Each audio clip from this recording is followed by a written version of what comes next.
Mitch, obviously great to know some cricket's going to be played here in 2015. From a, I guess, personal point of view, you'd like to be part of it. Yeah, definitely. 2015. I'd still like to be a part of another World Cup, especially having it here in Australia. It's very exciting for the fans and obviously the players as well to be able to play on their home turf. So yeah, it is very exciting. You think it's something push for it yourself and out and about? It's 2015, but look, there's a fair bit of cricket on in between that. So yeah, look, I'll be trying my hardest to get there. Like I said, I want to play another World Cup, especially being here.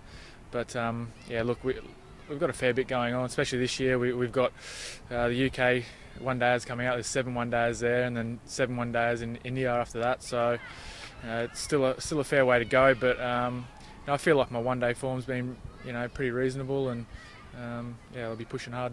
Has it been hard sitting back and watching what's been going on over in the UK? I'm not a big watcher of cricket, but I've sort of sat down, being an Ashes series.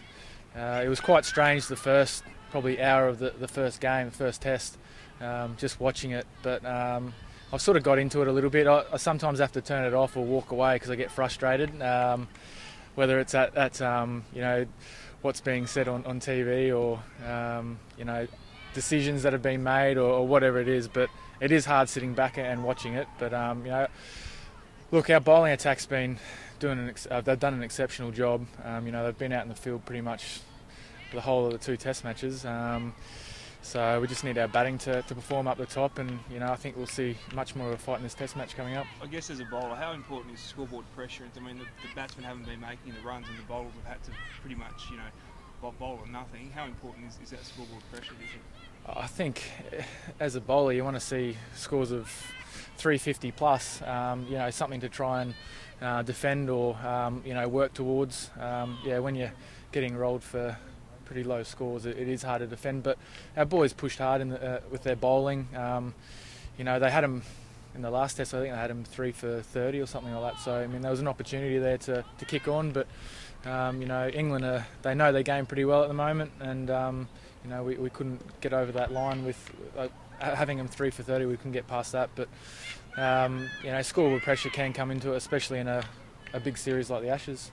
Do you see yourself playing on so many formats of the game now? Are you limiting yourself or putting your hand up for every format, especially with World Cup coming up in 2015? You say you want to be a part of it. Test cricket still in the mind, all that kind of stuff? Yeah, look, it is something I have thought about in recent times. Do I want to keep playing Test cricket with the 2020 format and the one-day format around? Yeah, I do. I love playing Test cricket. It's the #1 format for me. So it is hard because of schedules. It is full on. But if I can keep my body right and perform consistently and do the best job I can on the field, get myself right. I'm having a pre-season here now with the Whackers, which has been quite interesting just to see how my body holds up after fitness sessions and that. So these young guys push pretty hard, but yeah, look, I want to play all 3 formats still. I'm not going to limit myself to just 1 or 2 formats at the moment. I'm coming up to 32, and I had a year out of the game, so I feel like I'm pretty fresh, and I've just got to look after my body. And surely the lure of maybe another Ashes test here, we know what you produced against the old enemy last time. Is that sort of in the back of your mind? I think just love to get another crack on our home decks? Yeah, look, I mean, I was sitting up, I did some fitness stuff up in the gym up there yesterday, and just looking up on the board and seeing, a couple of, I seen your name up there with some wickets beside it at the Wacker. It does drive me to want to play back out here again in an Ashes series. But like I said, you've got to be performing. You've got to be performing at the time. So just got to get myself right.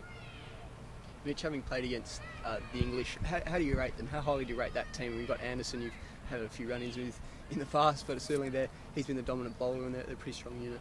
They are a strong unit, like I said. Their batting has really come together. Ian Bell has been exceptional. Joe Root, who's come onto the stage, has done outstandingly as well. So their top orders, very good. And then in their bowling department, you've got Graham Swan as well, their spinner, and obviously Jimmy Anderson, who I think he's the English leading wicket taker in Test cricket now, I think. If that's right, I'm not sure, but he's done exceptionally well. He really does know his game. You know, he can swing the ball both ways in the conditions when they favour him. Yeah, he's definitely troubled our guys. He did in the first Test, and you know, he can just keep backing up, and he just knows the game off the back of his hand. You know, he's done it for so long now, and he's their leader of their attack. So yeah, he's a very hard man to play against. Obviously, he's troubled a lot of our batsmen getting him out LBWs or bowls. When they get that ball to reverse, they just know how to do it. So yeah, they're ahead of us in all those departments at the moment.